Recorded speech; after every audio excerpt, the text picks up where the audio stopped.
Ladies and gentlemen, thank you and welcome to the Goma Theatre for this special edition of the University of Queensland's Global Leadership Series on poverty and inequality in an age of prosperity. My name is Professor Peter Greste. I will be your host for this evening and the chair of this evening's panel.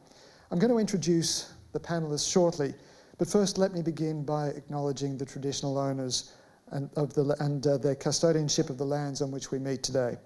I'd like to pay my respects to their ancestors and their descendants who continue cultural and spiritual connections to country. We recognise their valuable contributions to Australian and global society.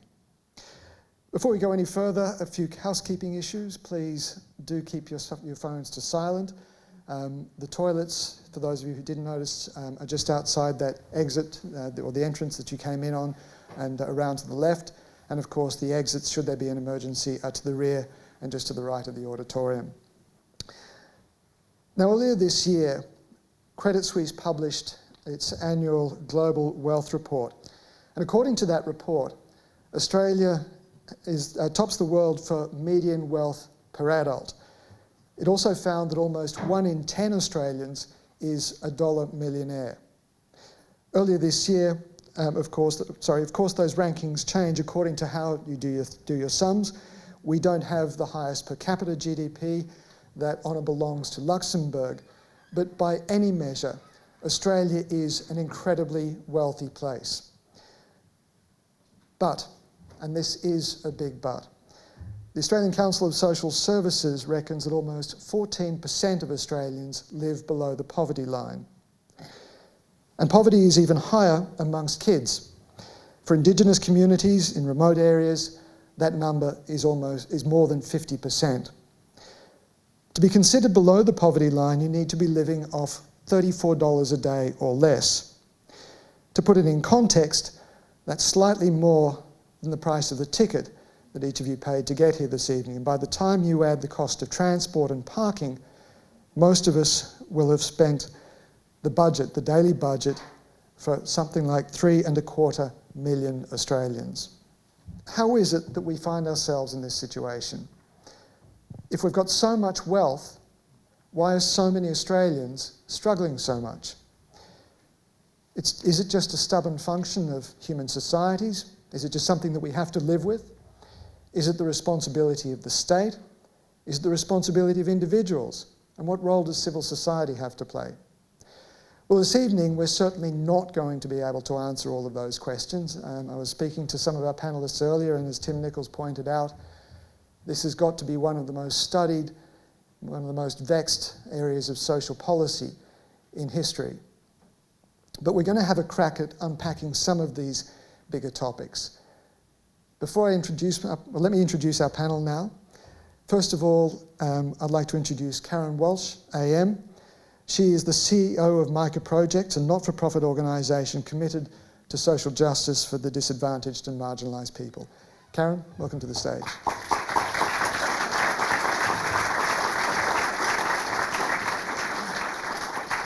Next up, we have Tim Nicholls, MP. Tim is the Shadow Attorney General, the Shadow Minister for Justice and Shadow Minister for CBD Activation. This evening, though, he's also going to be drawing on his experience as the State Treasurer from 2012 to 2015. Tim?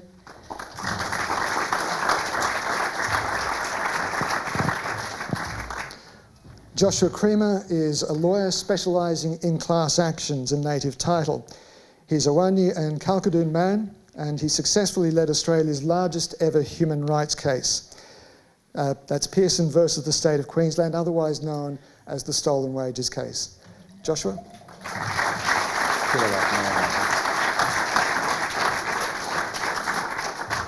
And finally, we've got Jean Tunny, who is an economist and the director of Adept Economics, which is a Brisbane-based consulting firm. And Jean was also a former Treasury official. Jean?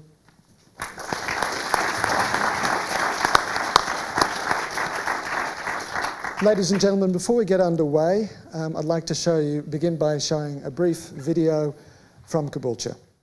I'm Craig Jones. I'm the Manager Counsellor of Caboolture Community Care.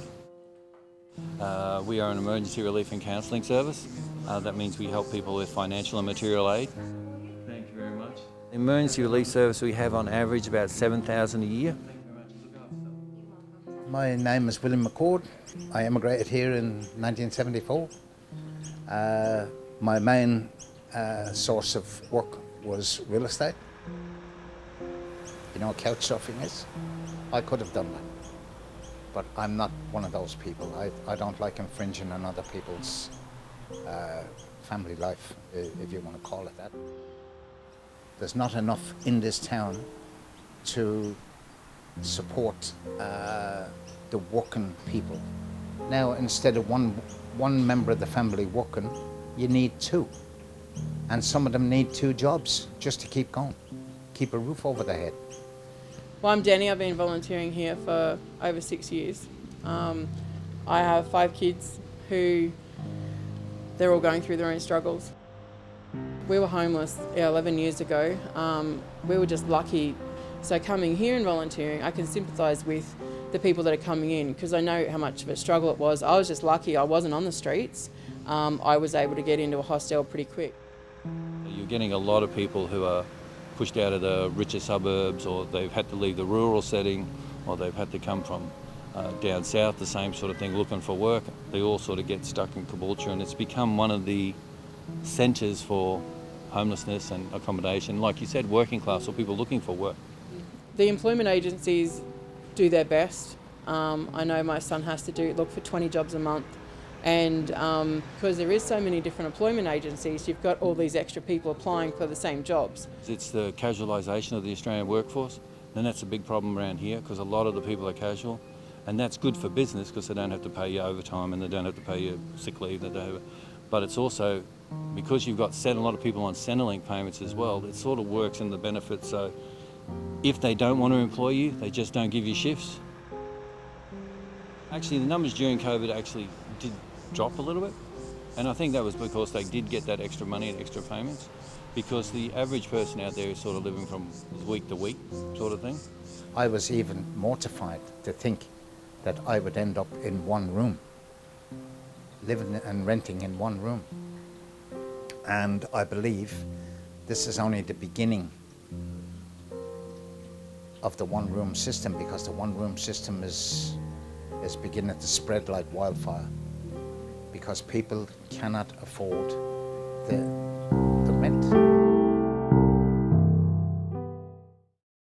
So, Karyn, you work with this every day. Can you tell us what poverty looks like from your perspective in Australia? Well, clearly homelessness is, the most end of actually having nothing and nowhere to live. I mean, at the moment, we have a no-by-name list that has over 100 people sleeping rough, over 300 people sleeping in accommodation they don't want to be in. That's your one-room boarding houses, or not even, maybe it's a room and shared toilets. We have people in cars. We have families with, 169 children, I think was the last count, of actual homeless at this point in time. But then you go through a year and that goes up to your 10,000 or whatever. And I think we debate poverty so much that we just don't do enough about it. And it's housing, post-COVID, everyone thought they were going to have declined property markets, and the inability, that there would be a decline in real estate, whereas it's proved exactly the opposite. So now we have women coming in with their kids who have to look at, over 60 properties to find it. They've been told they've got a month for the lease to be up. A lot of people are selling who were negative gearing. Even our staff are having trouble with they've got 3 months before their lease is up, but they do have an income. But the market is just putting so many people under stress who intergenerationally have been under stress for so long. And, I'd like to acknowledge the traditional owners of the land and Aboriginal and Torres Strait Islander people who are just so many 10 times more likely, 50%, you said before. We have 30% of our participants are Aboriginal and Torres Strait Islander. Some of them first experienced homelessness when they were 5 and 6 years of age, and they've had so many transient houses since. That transiency doesn't reflect always that they've broken leases. It's just been they've been in programs that may have offered stuff for short periods of time. But we don't resolve people's homelessness. We keep people trapped in a system. So, Karyn, you've referred to, you mentioned that some people are trapped over generations. You've mentioned Indigenous issues. Joshua, I wonder if you can talk us through some of the kind of structural problems that you see that keep this going over long term. You were obviously involved in the stolen wages case, and that, I guess, is as good a place as any to talk about some of the structural problems that are built into the system that keep Indigenous communities in poverty. Thanks, Peter. Yeah, poverty in the First Nations community in Australia has largely been created by legislation, and the stolen wages class action is a good example. In 1897, the Queensland government then implemented what we called the protection legislation. And that's legislation, that system stayed in place until 1984, 1986. And what happened was 22,000 First Nations people were moved to missions, settlements and reserves across Queensland. In those settlements and reserves, they were, they were poor health because of the conditions, but they were only able to be educated to grade 4, so they had a really low level of education. At the age of about 12, they were then sent out to work. Men predominantly working on stations, women working as domestics. So you could, if you're a non-Indigenous family, you could write to the local protector and say, I need a young Indigenous girl to come and clean my house, and she'd be sent down to live with you for 12 months. So this started in 1897. And when people worked, the two things. The legislation required any assets that First Nations person was acquired was automatically vested in the state. So you couldn't own property under that law if you were First Nations. And any wages that person earned, and some of these people worked for 30 years, any wages that person earned weren't able to be paid to them directly. It was paid to the state. And a good example, our lead applicant, Hans Pearson, he'd worked for a period of about 7 or 8 years, had expected to have £2,000 or £3,000 in his account. He finished work and he was going to buy a house with that. And he received £50 was in his bank account. And Premier Beattie in 2002 estimated the amount of $500 million was stolen under that system. But that's just the wages. You think about the lost opportunities. So people like Hans who couldn't buy a house, who then use that wealth that's created through property to pass on to their children. Most people in Australia who are above the poverty line own their house or are mortgaged, paying it off, working. For 3 or 4 generations of First Nations people have missed out on that opportunity. And as we see this massive transfer of wealth over the next 2 to 3 decades, from the baby boomer population to their children and grandchildren, again, First Nations people will miss out on that. And so we're going to see much more disparity going forward. So, and things like native title remains a problem because Indigenous communities can't profit from the land that they live on? Yeah, and Tim will be familiar with this issue because they passed some legislation to try and deal with that. But a native title isn't freehold property. It's not like you can go and buy a house and you can trade and do things with it. It's essentially a set of rights and interests. You can fish, hunt, practice ceremonies, teach. It doesn't have the same economic value as if I brought my house in Brisbane.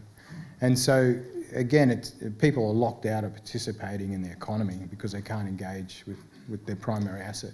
And the other thing that I found interesting when we were speaking too was the kind of cultural and social pressures on Indigenous communities, Indigenous people. I mean, you were encouraged, I think, to go and start life once you'd left high school as a butcher. Yeah, and we're working on a case at the moment, a class action in Queensland, where there's effectively a 2-tier education system in high schools across Queensland. If you're Indigenous, you're pushed into the vocational training because the schools are incentivised to push you into that. And under Close the Gap, the measurement is finishing grade 12 and getting a job. And so Indigenous kids in Queensland, they're finishing grade 12 with Cert 2s in retail and business and all these things that really are little value.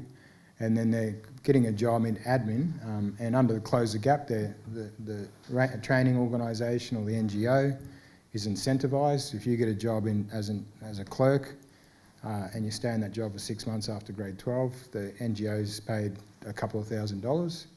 If you go to university, instead that NGO receives nothing. So the current system is targeted towards creating a two-tier system, Indigenous kids vocational training, and we're not seeing the numbers through to university. And it's really the same thing that happened under the stolen wages era, that people were only provided certain skills and that was working in stations, working as domestics, and again, it's that continuation of, well, we'll just push them into a labour industry.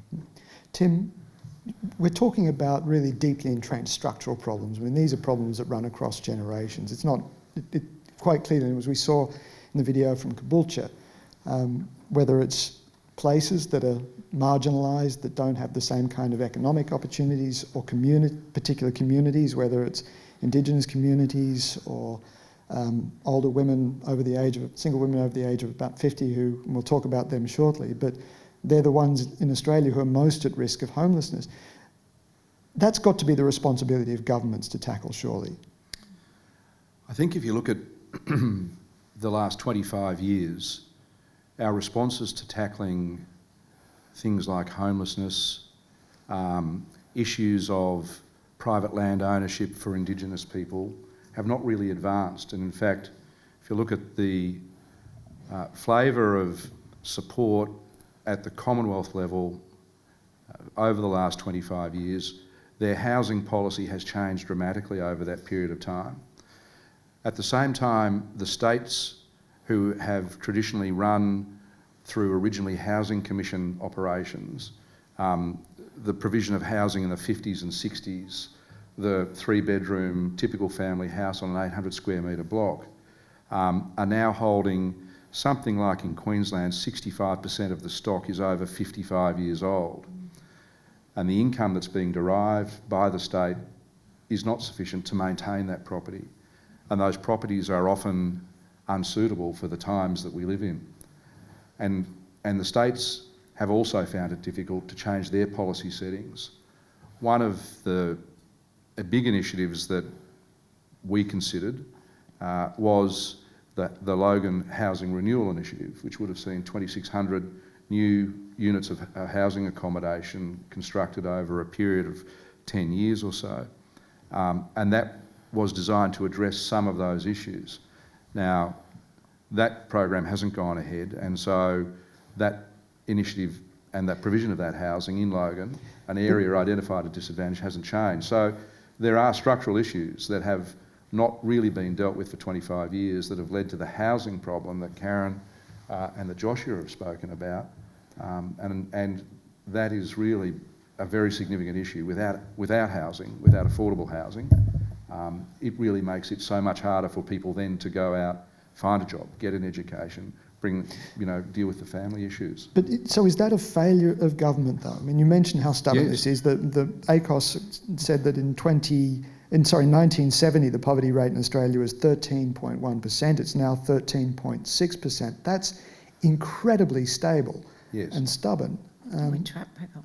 Well, I think if you look at things like trap people in it. It's people in those circumstances, and I think there's also sometimes a fear to say we need to look at the localities where this is occurring and address it in those areas. And so it's not any surprise to people who look at it to hear the stories that we heard in Caboolture and in other locations. And we have to accept that and then say, well, then how do we go about addressing those issues? And some of them are entrenched. The housing stock in Logan was built after the Second World War to deal with the influx of migration that occurred, but it hasn't changed. It's still there, and it costs more. The states are unable to fund it as well as they once did, and the Commonwealth's policies around funding have changed dramatically across all flavours of government for the last 25 years, reducing the amount that's contributed there. And Jean, what would an economist's advice be to a treasurer on this? You know, these are where do you direct your resources? Where do you direct your fire? Well, I think that's a good question, Peter. And if I were in the Treasury, I would be saying, well, we actually do have billions of dollars that could be reallocated. If you look at our tax transfer system and where we spend money, there is quite a lot of money directed to so-called middle-class welfare, industry assistance. So this is about priorities. This is about the priorities of government. And I think looking after the most advantaged is an important priority. However, a lot of what government does is not necessarily directed at that. It's directed at larger groups in the community. But that's a political, yes. that's ultimately a political imperative. Tim, are you driven by political calculus? Well, all governments want to get re-elected, and no one should be surprised at that. But that doesn't necessarily mean all decisions are driven that way. There are a lot of competing priorities, and the job of a government is to allocate resources in the best way that they see fit to meet all of those competing priorities. Now, Jean talks about misallocation of funds or where money is spent. One of those that is to my mind most egregious is the funding that we give to buy business into the state. So incentives to move people into the state, to bring in industries. A classic example often quoted is the film industry. And everyone loves the idea that we're making a movie here and that the superstars will be in place, but no one really stops and thinks, well, Warner Brothers are going to make $600 million out of this movie, and the executives are going to get paid, and they're living high on the hog in Beverly Hills. Why is the Australian taxpayer or the Queensland taxpayer doing that? And are the jobs that come with that, and there are jobs that come with it, worth that expenditure? Is that the right allocation of funding? So that is a decision for all governments to make, and some may have different priorities around it. But I think industry funding, or what was once called industry policy, is one of those areas that economists these days would say is less worthy of funding than actually giving people a home. Karyn, you must find this frustrating to hear. I mean, we've just heard how there's billions of money. Tim knows what I think. I think it's the way we govern and what we expect of government, and we've got to start expecting more cooperation across the floor, more cooperation within departments with whoever's in government. What's the point of our prosperity if that prosperity isn't shared with everybody? And I think to get there, you've got to have a more collaborative budgeting process. You've got to have people thinking about, in every department, where is the impact of what you're asking for at budget having on someone else or on the population as a whole. I mean, Jacinta Ardern has been leading the world in attempting this. I mean, she'll probably the economists might have a better understanding. The wellbeing budget, you mean? Yeah, yes, and yes. Where you're looking at the social and wellbeing indicators, and how could you not say that everyone having a home is an indicator that we as Australians would want? And so that means it is about priorities, and I think that people get despair about how do you actually navigate that system.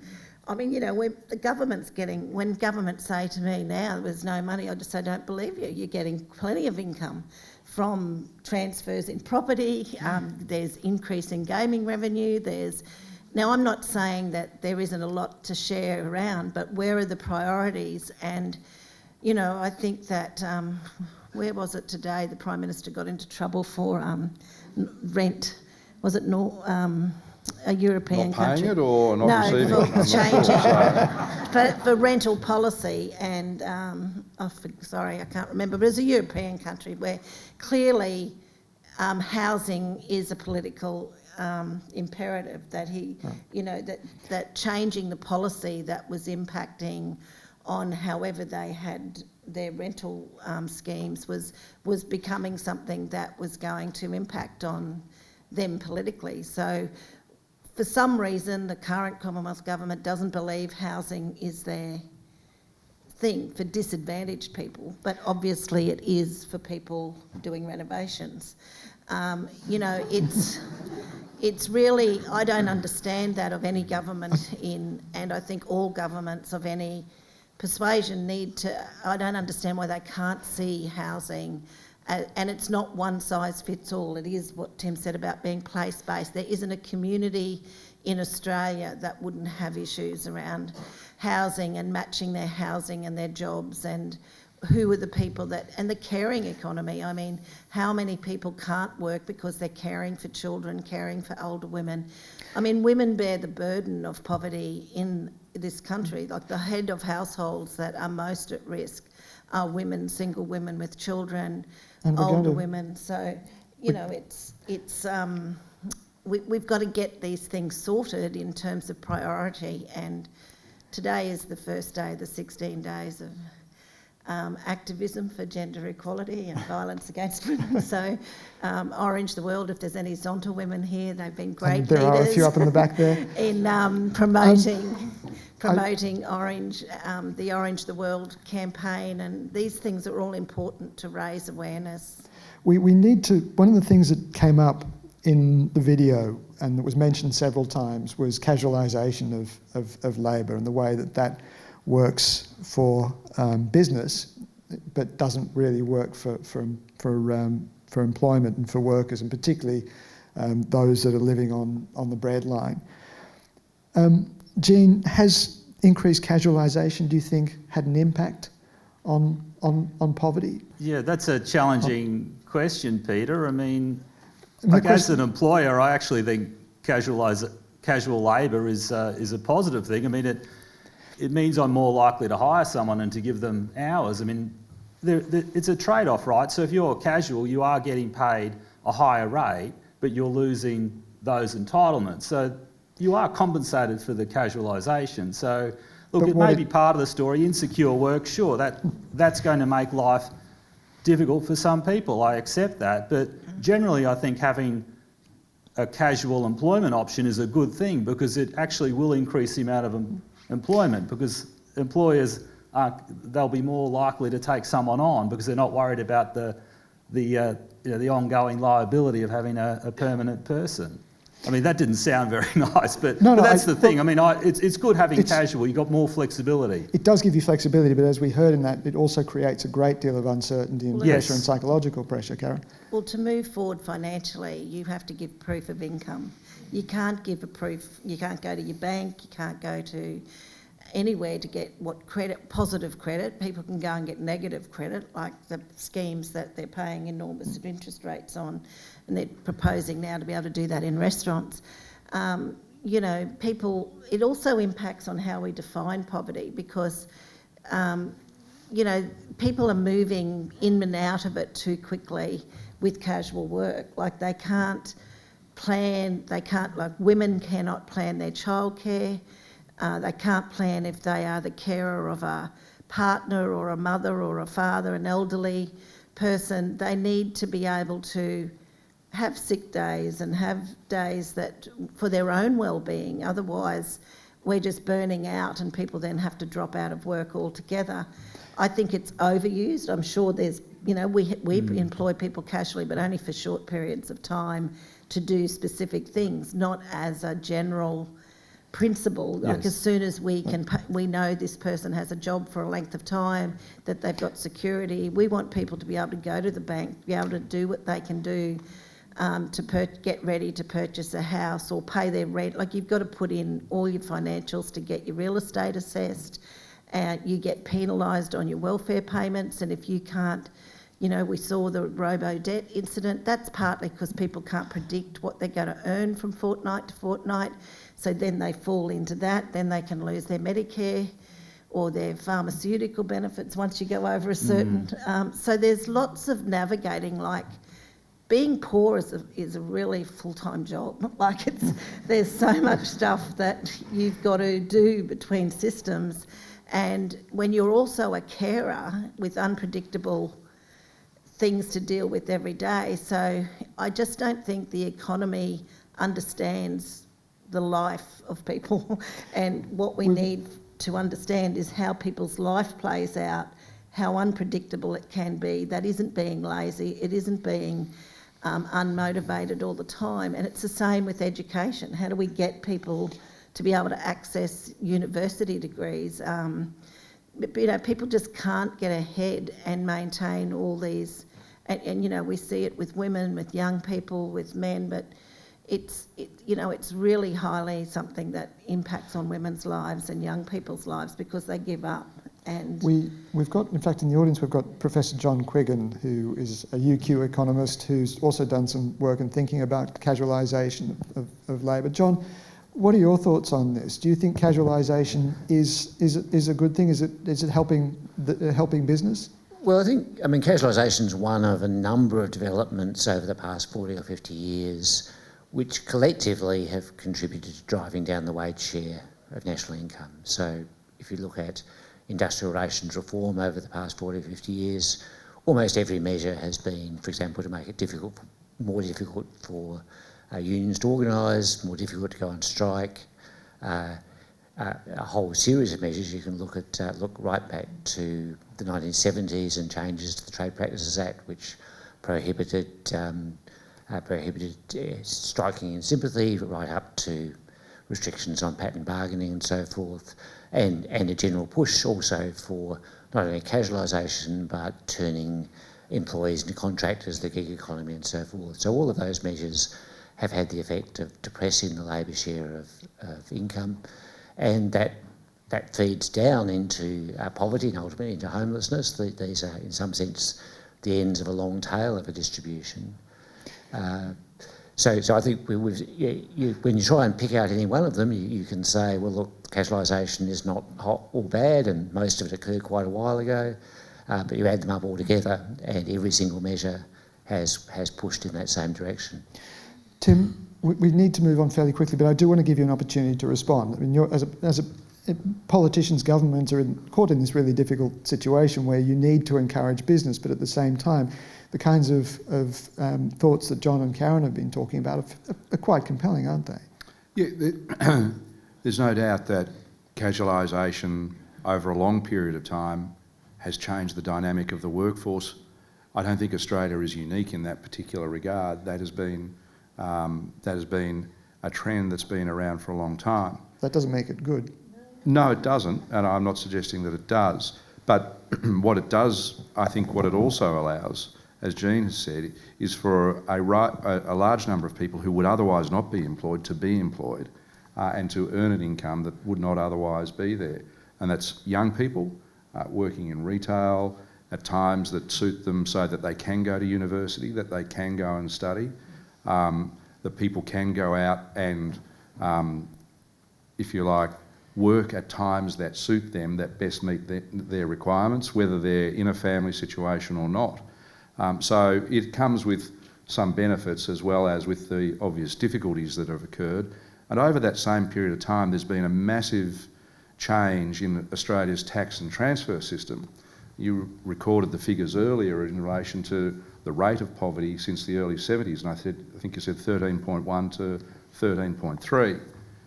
And if we look at the OECD measure, the Gini coefficient, and in fact in the last 2 years that number's come down slightly, and the lower the number, the more equal Australia is in terms of income distribution. That may well have been happened as a result of the COVID response and the additional payments that the federal government made over the last 18 months.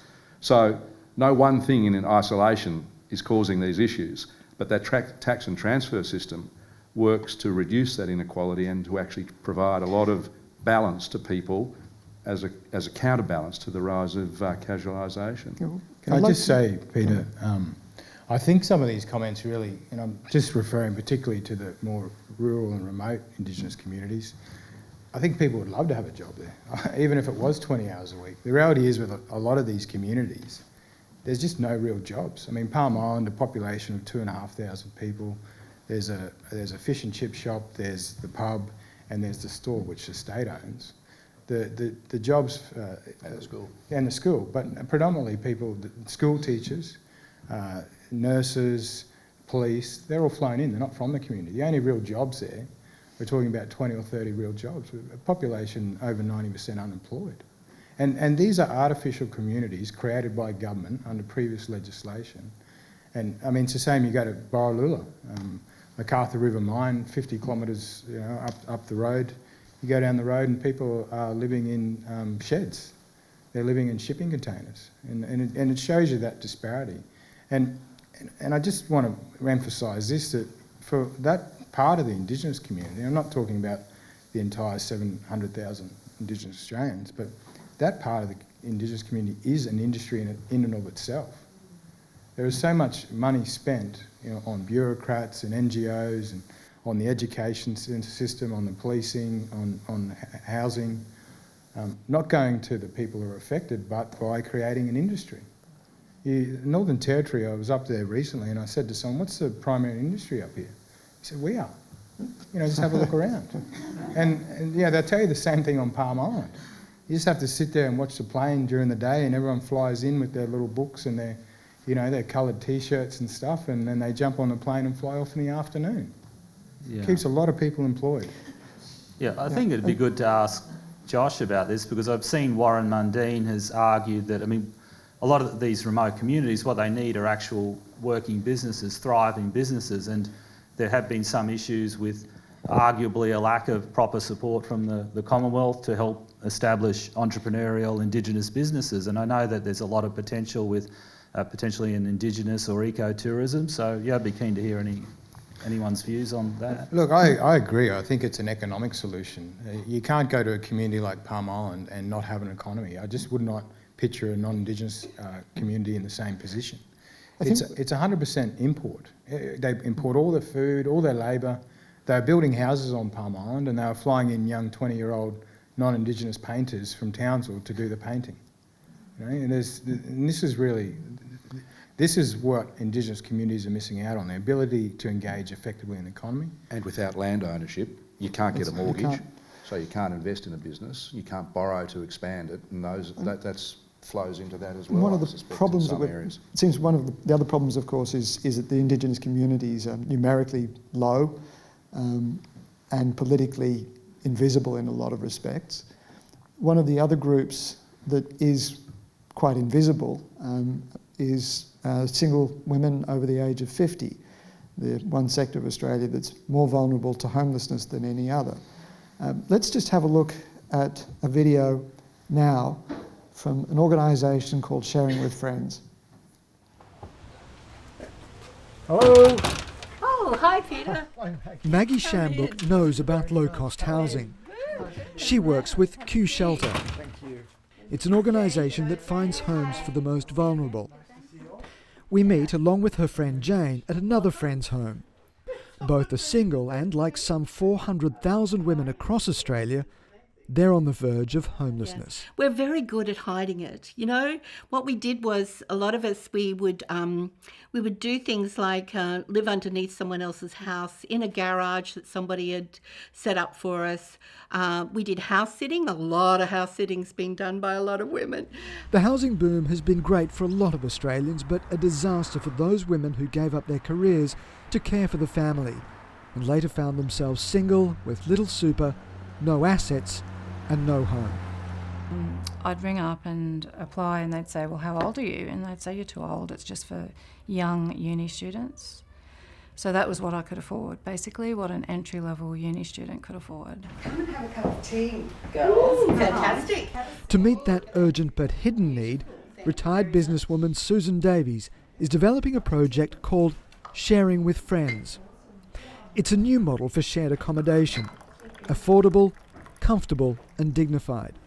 Jane and Maggie have come to see the plan. It isn't that people won't have a car, it's just that they won't have it. It's more than that student house. Each woman gets her own unit. But to bring the costs down, some of the facilities are shared. She will be able to live long-term in well-designed, with friends, security of tenure, won't be evicted, and it's very affordable. The scheme is too small to solve the crisis amongst this cohort, but it is the kind of creative thinking these women believe is urgently needed. We want our daughters and granddaughters and so on to not have to go through this level of vulnerability, and it needs government involvement to make sure that doesn't happen at all levels, local, state and federal government. The debate about rising house prices often looks at the impact on first home buyers, rarely on the largest cohort of Australians at risk, single women over 50. Well, Tim, you heard Maggie Shambrook there say that it requires government at all levels to be involved. Yes, I think it has to be. That initiative that you saw there is a similar initiative to that that's being used by an organisation called Young Care. But they're not going to make the slightest impact on those numbers. I mean, it's fantastic that they're there, yes. but we're talking, the numbers of 400,000 across Australia. Yeah. I'm just saying, there are other examples where that type of thing, where a shared accommodation, what I was then going to say is that's where the state government donated the land and where communities came together to put together the housing to be able to provide that, and it's administered by Young Care, which is funded through the NDIS. So you have there the council, the state government and the federal government all putting into providing or working together to be able to provide that solution. And so there are opportunities for those types of solutions. The other issue that I think we haven't looked at yet in relation to housing is the supply of housing, and that is the barriers to buying housing or for housing to be developed and to be able to be rented at an affordable price. And government policies in relation to release of land, council policies in relation to approvals of land for development, and other broader aspects of things that are adding to the cost of housing, together with what we've seen in the markets over the last 2 years, are all pushing those costs up and up and up. So a developer who wants to bring land to market, or the state that wants to bring land to the market if they want to do so, have all these costs added on, which add to that unaffordability of housing at a reasonable price. And that adds to that issue as well. So yes, there's the role in terms of the cost of it, but then there is a shortage of supply. And the estimates of the shortage of the supply of new housing are quite frightening in terms of what we will need to accommodate people in Queensland and throughout the country. So we need to look at that side of things as well. One of the things we wanted to address when we were thinking about how to tackle this subject, one of the things we wanted to address was the challenge around not just helping people cover rent, because as we've already seen, and as so many of these people are facing, it's living from paycheck to paycheck, from welfare check to welfare check. And in the audience at the moment we have Alex David, who is someone who is living on disability allowance. And I'm wondering, Alex, if you could just sort of talk us through the challenges that you go through in trying to make it from paycheck to paycheck, from welfare check to welfare check. Well, firstly, I'm on the DSP, so it's more than job seeker, but it's less than the minimum wage.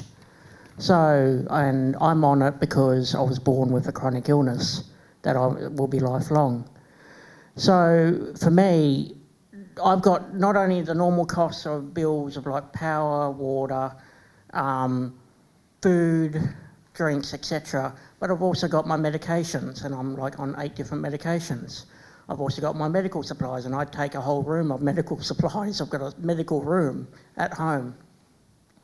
So, and that all adds up. I've got to pay for that. I've got to pay for the medications, and I've got to keep on top of it. And if I don't keep on top of it, I can potentially die. And that's just a reality for me. You described it earlier as a full-time job, which actually reflects what Karyn was saying earlier on. It's very much a full-time job.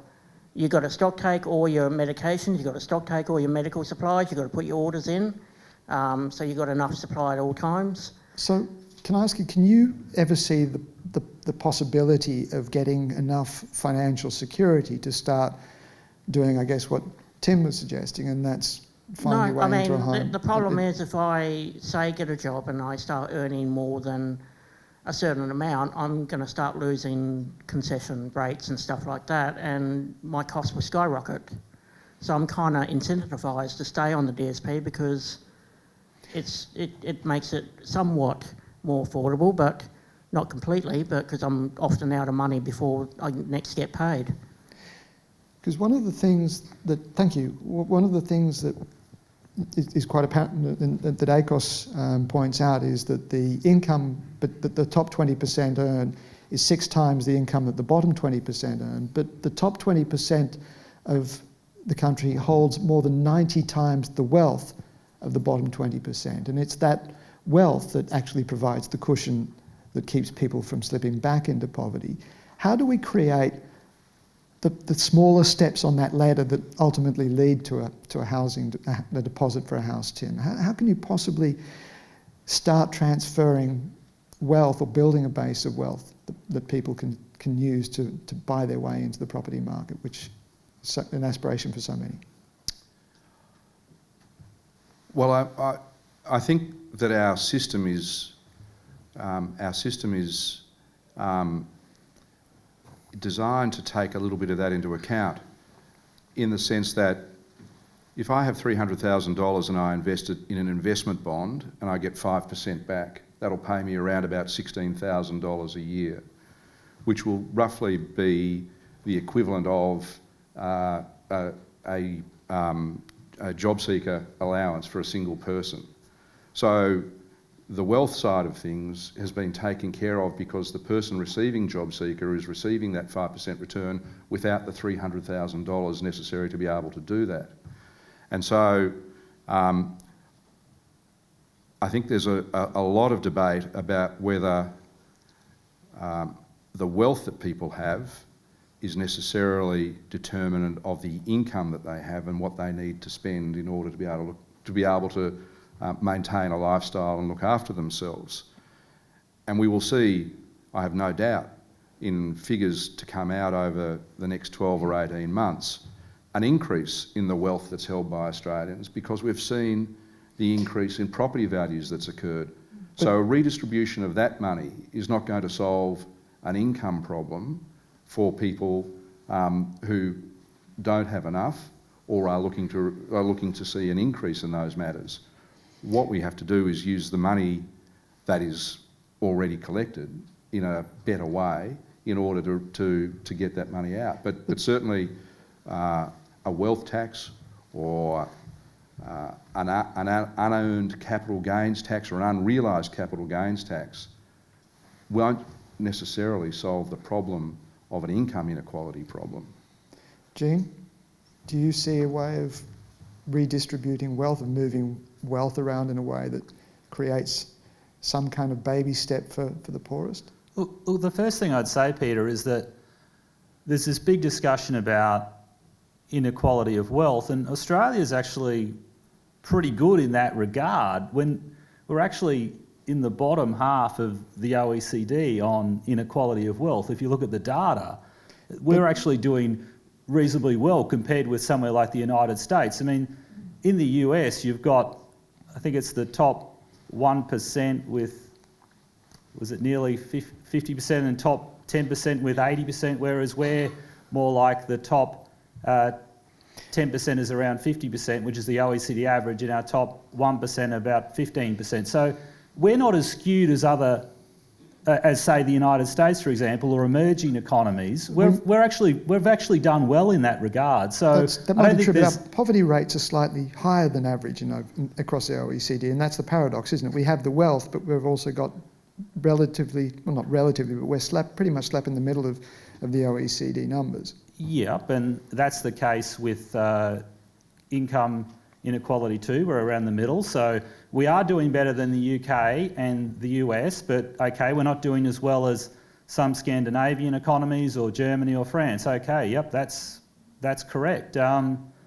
Look, quite possibly there's scope to revisit some of our tax policy settings, but it's not the same discussion as they're having in the US, where they have some really perverse tax policy settings which favour the very rich and the, well, hedge fund managers. You've got rules around carried interest, the step up in basis, which mean that you've got this buy, borrow and die strategy whereby the billionaires essentially just borrow against the collateral of their their shares that they own in their big companies, and then they live off that, and that's not taxed, and then their successors, the people who inherit off them, the value will be stepped up to what it is at market value, and they're not going to get taxed on that. So, or they're not going to get taxed on that huge capital gain that's occurred. So it's a different issue. I don't think we've got the same issues of wealth inequality as in the United States. I know there's a growing discussion about inheritance taxes. Look, if you were doing a comprehensive review of the tax system, you would think about that, you would look at that, but they're politically unpopular. We did one of those, didn't we? Didn't Wayne Swan do one of those? Sat on the shelf for the last decade. Yeah, because tax reform is very challenging because it does pit groups against each other, and politically, some of these measures are politically toxic. But that's the sort of thing, we could look at that. I wouldn't be necessarily against looking at something like that if you had it at a relatively high threshold before it kicked in. Perhaps that's something you can think about. John Quiggin, do you want to weigh in here and give us your thoughts on? A lot of our discussion is driven by the US, where it's very influential, and in terms of what inequality does, I was just rambling around on Twitter a while ago and looked at life expectancy and compared US by state to the Indian state of Kerala, which is actually one of the poorest states in India, but has had a long tradition of either communist or social democratic governments. Kerala has greater life expectancy than 12 US states. You can guess which states they are pretty much, but so that really says something, I think, about how pernicious inequality is. We've talked a lot about poverty, but I think inequality, we have to see it in the whole context of inequality. Okay. Before we move on, Joshua, do you see any moves towards changing the system in a way that might give Indigenous communities that basis of wealth that might move them out of poverty? Well, there's two things I wanted to say. I mean, Menzies increased the home ownership rate from 40% to 70% in Australia, so it can be done, and a lot of wealth is tied up in property. The other point is it's just not a priority in terms of we're content to sit back and let people live on $16,000 a year, and we'll pursue them if they're Centrelink. They haven't given us the right information on Centrelink, and we'll chase them for the $1,000, but we'll pay out $30 billion in JobKeeper to businesses that actually never fell into the criteria, and we won't get it back off them. So, there is just not an interest from any level of government to actually prioritise these issues and to say, well, it's not fair that we're just not going to accept that people need more than $16,000 a year to live on. One of the things that we wanted to do when we were thinking about this particular topic, the traditional way, of course, to wrap up a conversation like this is to ask about solutions that everybody has.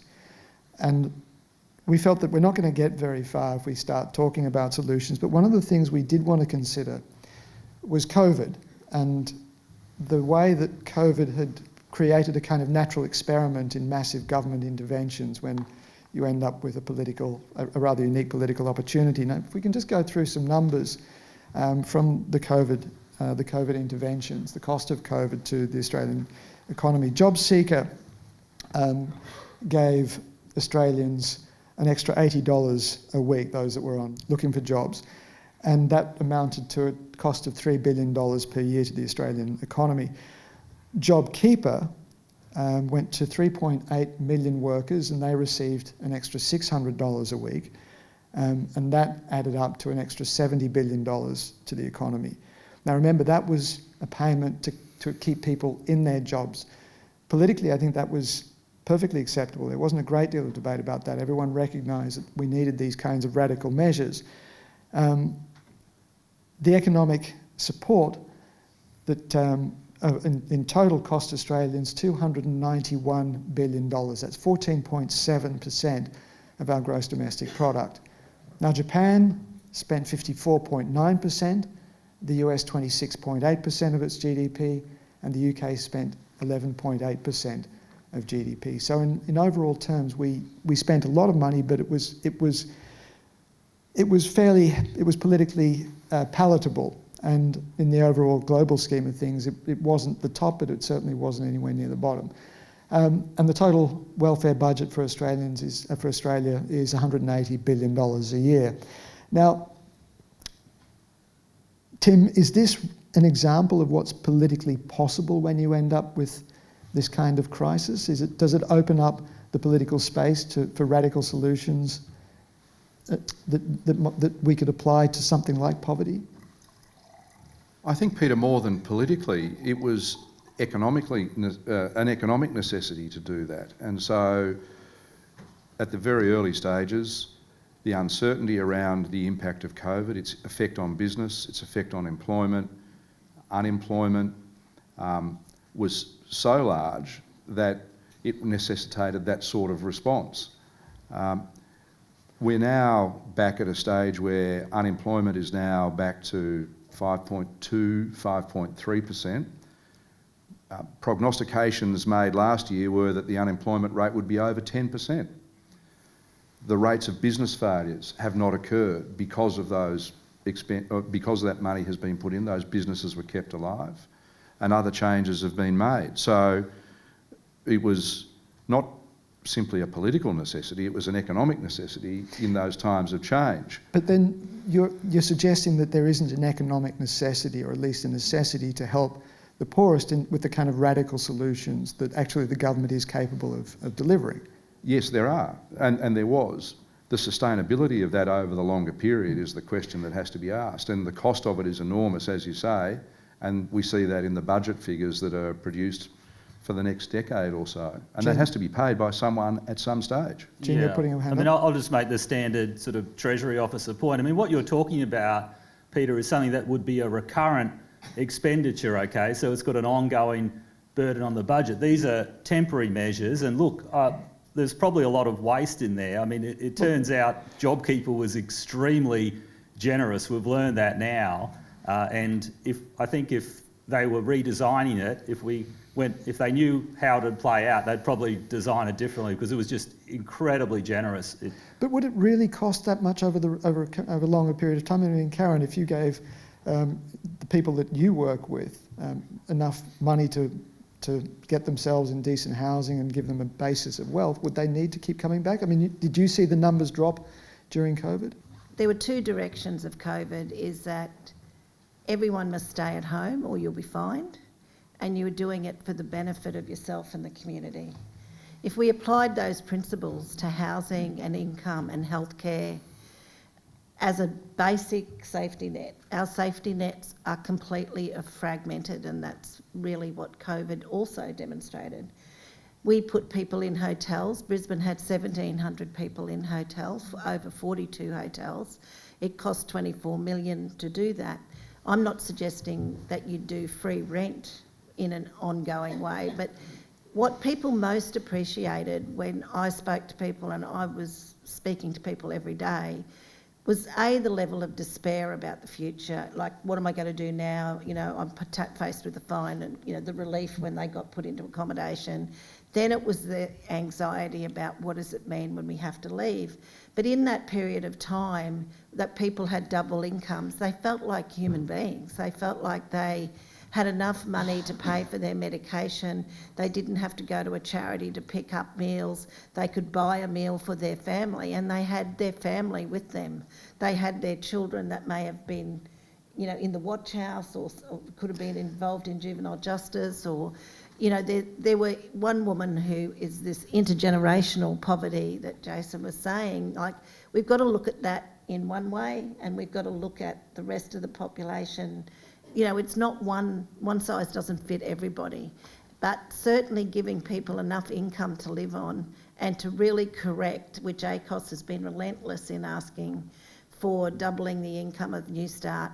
It's just so critical that we do it. If we can do it during COVID in a time of despair because it's benefiting the community and the economy, why isn't it good enough to do it because it benefits people's lives and it benefits the choices they've got to make? It might not solve the structural issues of all of poverty and inequality. You know, you can never do that all at once. There's some really, self-determination for Indigenous people and Indigenous organisations to manage their work, their communities. That is such a critical issue to be able to address anything. Making sure women can have more equality in the workplace, can really be working towards university, that everybody can look towards incomes that are going to get them over the line. There's lots of things you've got to do to change that, but there's a lot of stuff in the system right now that doesn't prevent us. And we could build, like why we didn't build housing in response to COVID. After the GFC, we built, it created jobs and it gave people homes. We should be doing that again, and not just as a one-off program of, $1 billion over a few years. We've got to do billions of dollars every year, because the housing situation is a crisis. It is, low-income people do not have enough money to pay for rent, as well as people with specific needs like disability, mental health, chronic disease where they can't work, caring responsibilities, where you need to tailor your response to that. But when basically low-income people can't pay their rent, housing, the market isn't going to solve it. And we've talked to many, many people about what would it get for the private sector to build. They can't get the rental income they need to pay the debt because of the low incomes of people on New Start. So we have to make that a priority. And, why did we do it in COVID for the economy? Because people spent the money. They were the group of people that you were guaranteed to spend their money, so that money while other circulates people back saved into their money. That money circulates back into the economy. So if it's circulating back into the economy, I don't understand why it isn't good all the time, and not just when we are faced with the pandemic. And certainly we can house people if we can get the supply, and we should be just building and building and building, because it's just going to get worse, and you will see Australia become more like America on the poverty side, not just the wealth side, I suppose. Yeah.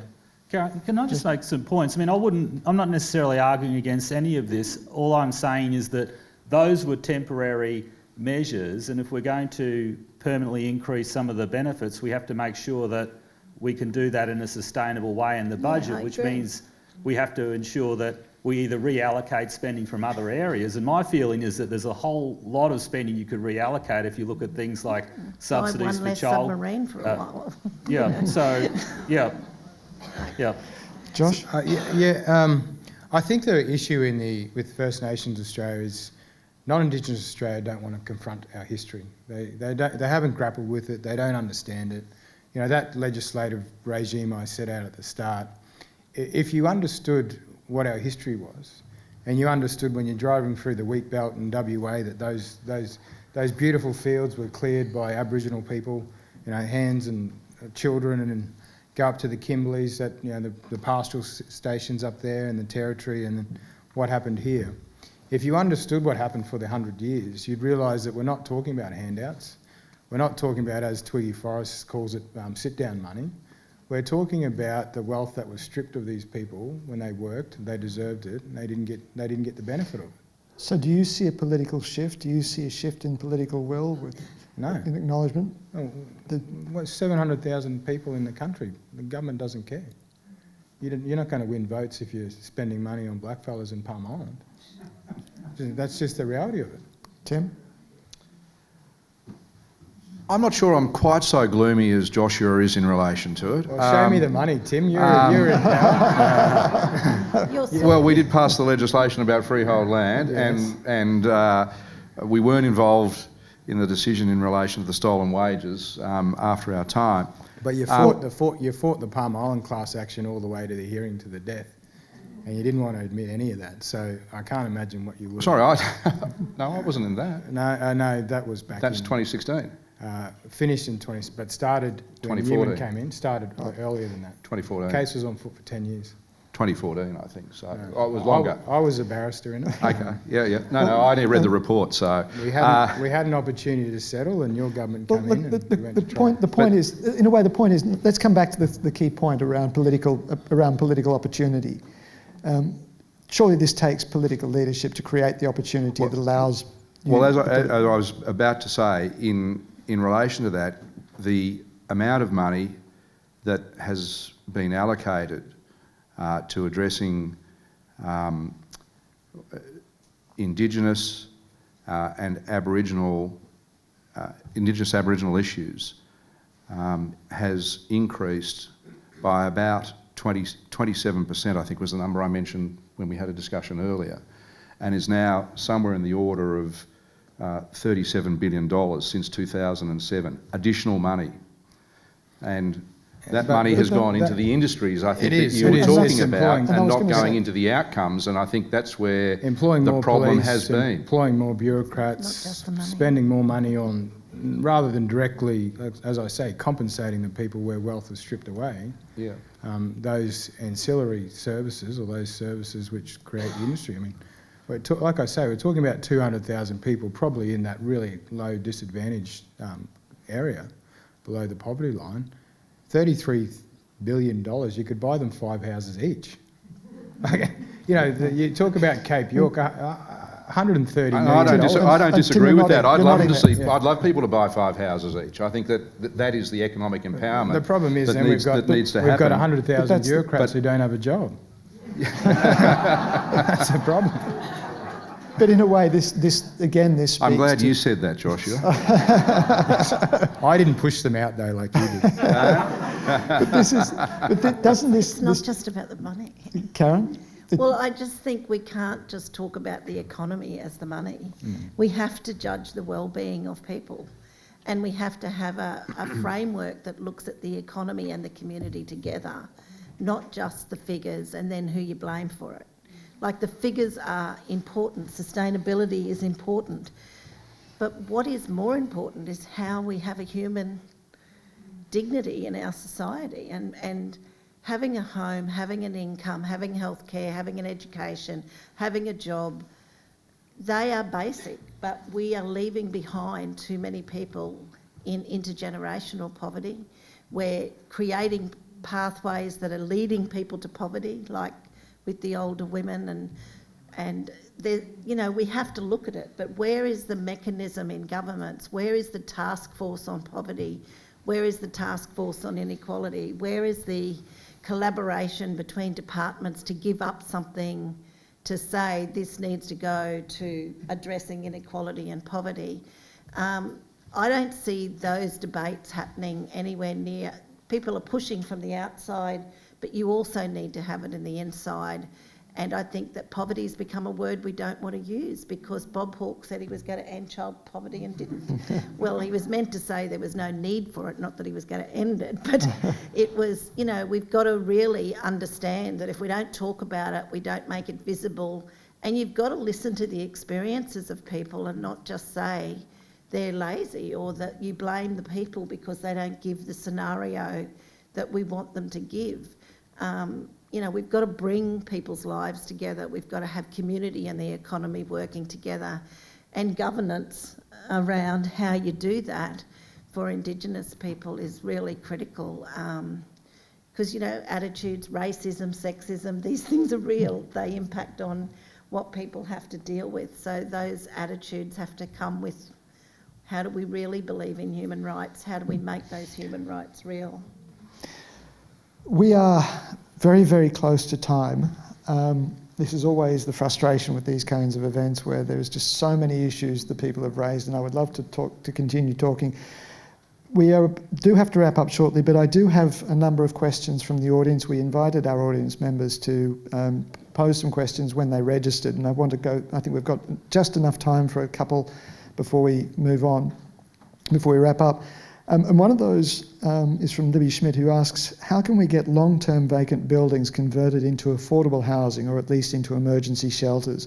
It seems there are a lot of local and state government properties that are being unused for years on end. Yeah, I think that's something Brisbane City Council have tried to do, haven't they? Only on a very small scale, but you might be in a better position. You need zoning, you need money. You need people to declare the land's available and not vacant, that it's not for a 10-year lease or a 90, you know, how many years is this land vacant? I think that's something governments could do straight away, Commonwealth, state, federal. What is the land bank? How could you use that land bank to create cheaper housing? How could you have your whole sort of continuum of housing, like from, you know, secure rental to ownership? Not everyone wants to own a home. And different models like the one we saw for older women and young care and that, you know, there's lots of things people can do, but they need the will, that there has to be the political will to change the rules, because the rules are stopping it from happening, and that land is there for the common good, not just for which department owns it. Like, it's government land. How can we make that land shared? How can you get the zoning right? And how does the private sector play a role? I think those things are all important, but they take a lot of time. But they've been talking around in circles, as you would know, for a number of years, like inclusionary zoning, whether you have townhouses or you have units, whether you have, like, there's lots of crazy rules that could be changed. I have another question. I think we're going to have to make this our last one, from Paul Haley, who asks, and this really reflects something that you mentioned earlier, I think, Karyn. He asks, why isn't there funds or attention put towards the impoverished to provide education or provide jobs through national construction projects? You mentioned because they don't homes. create the jobs to do the building, to do the infrastructure. But you've got to make sure you target the people you want to get the jobs for. Like, it's not simple as just doing it, but Tim, we've done it before. National construction projects, national infrastructure? Well, there's a fair whack of money going to national infrastructure, and there has been for 3 or 4 years, and it doesn't, and state infrastructure as well. It doesn't matter whether it's Cross River Rail or whether it's Snowy 2.0, the national highway system. But the question really is about doing that in a way that particularly helps or is targeted towards those communities. You have to do that, but then, I mean, a lot of those jobs require skills, and so people need to have the skills. So an apprenticeship program that ensures people have the skills who want to do it. And one of the most difficult situations that we face in Queensland and more broadly in Australia is that, unlike America, our workforce doesn't move around very much. And so we have a very sticky workforce, so people won't move to jobs where they might be. And a national building program implies people moving to where the jobs are. And I think Jean can probably comment on that, whether I'm right or wrong on that, but that was my experience, and it was the experience prior to that as well. Yeah, all I'd say is the point about you may need skilled labour, and that that may not be the best sector for the people you're trying to help to put into. It might be better to find jobs in the community services sector or in non-profits or in that sort of industry, a services industry. That's possibly a better place to put people. So I don't have any objection to trying to find employment opportunities for people, but it may not be the right place in those infrastructure projects. Okay.